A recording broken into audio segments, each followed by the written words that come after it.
जय श्री कृष्ण प्रिय भाई बहनों, दीनबंधु कृपा सिंधु प्रभु श्री कृष्ण के चरण कमलों से जोड़ने वाली सच्ची कहानियों की श्रृंखला में मेरे यानी नरेंद्र के साथ हार्दिक अभिनंदन है आप सभी का।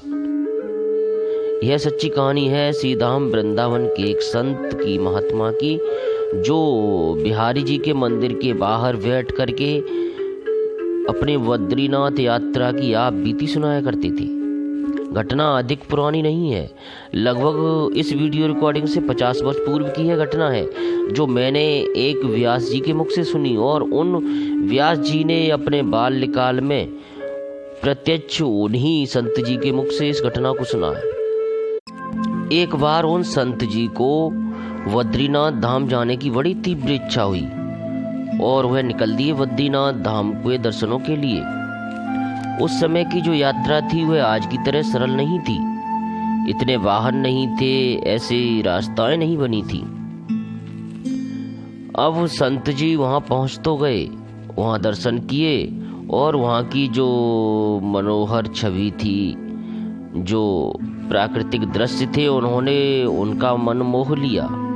अब उनका मन करने लगा कि कुछ दिन यहीं ठहर कर रह करके और जब ध्यान किया जाए, प्रभु का स्मरण किया जाए।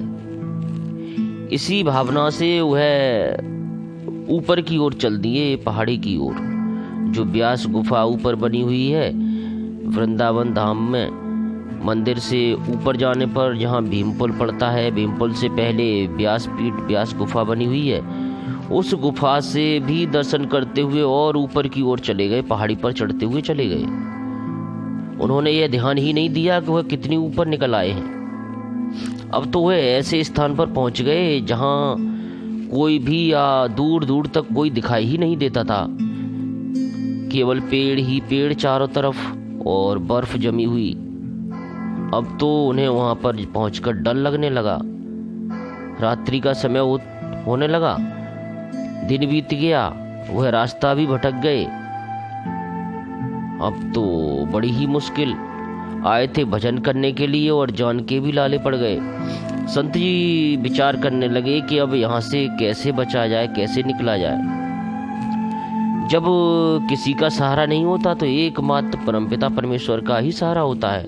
उन संत जी को 2 दिन वहाँ पड़े पड़े बीत गए। रास्ता वह भटक चुके थे, उन्हें दिशा का ज्ञान ही नहीं हो पा रहा था, क्योंकि सूर्य देवता के भी दर्शन यदा कदा ही हो पाते हैं।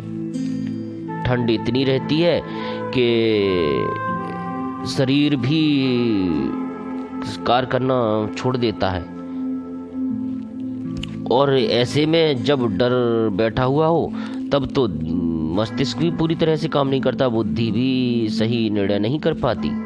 संत जी को तीसरा दिन आया। तीसरे दिन के सुबह के पहर में, अमृत बेला में, जब ब्रह्म मुहूर्त होता है, उस समय संत जी पूर्णतः आश्रित हो गए थे प्रभु पर। उन्होंने प्रभु से कहा कि बिहारी जी, अब तो एकमात्र आपका ही सहारा है, आप ही यहाँ पर मेरी जान बचा सकते हैं, नहीं तो अब मेरी जान भी बच पाना बड़ी ही मुश्किल है। मैं तो आपके भजन करने के लिए ही यहाँ आया हुआ था, परंतु यह तो सब कुछ उल्टा ही हो गया। अब जैसी आपकी इच्छा। इतना कहकर संत जी चुपचाप बैठ गए, उन्हें कुछ भी सूझ ही नहीं रहा है। सुबह के 4 बजे हैं। देखते क्या है कि एक बालक, छोटा सा बालक, एक हाथ में बाल्टी लेकर के चला आ रहा है। बाल्टी से हल्का हल्का धुआं निकल रहा है। जब वह संत जी के पास पहुंचा तो पूछने लगा कि अरे बाबा, आप यहाँ क्या कर रहे हैं? बाबा को एक तो जोरों से भूख लगी थी, दिमाग पूरी तरह काम नहीं कर रहा था, घबराए हुए भी थे, ठंड भी अधिक पड़ रही थी, ठंड भी अधिक लग रही थी। बाबा को समझ नहीं आया। बाबा ने अपनी घटना पूरी उस बच्चे को सुना दी कि मैं भजन करने के लिए यहाँ पर आया हुआ था, परंतु मैं रास्ता भटक गया, इतनी ऊपर चढ़ाया हूँ कि अब मुझे रास्ते का भी ज्ञान नहीं हो रहा कि किधर से वापस जाना है। वह बच्चा बोला, कोई बात नहीं है बाबा, आपको यदि बहुत भूख लगी है, मैं अपने घर पर ये बना करके वो हलवा लाया था ना बाल्टी में, तो बोलने लगा कि मैं ये हलवा बना करके अपने घर ले जा रहा हूँ, आपको यदि भूख लगी है तो आप भी इसे पा लीजिए। उस बच्चे ने उसमें से हलवा निकाल करके उन संत जी को दिया गरम गरम। उन संत जी ने वो हलवा खाया। जब पेट में कुछ अंदर गया तो शारीरिक शक्तियों ने थोड़ा सा काम करना शुरू किया, बुद्धि ने भी काम करना शुरू कर दिया। बच्चे ने रास्ता बता दिया था कि बाबा आप इधर से ऐसे करके इस पहाड़ी के नीचे उतर जाना, यहाँ से आपको रास्ता मिल जाएगा और आप अपने नीचे बद्री धाम तक पहुँच जाएंगे। इतना कह करके बच्चा तो वहाँ से बाल्टी लेकर के चला गया।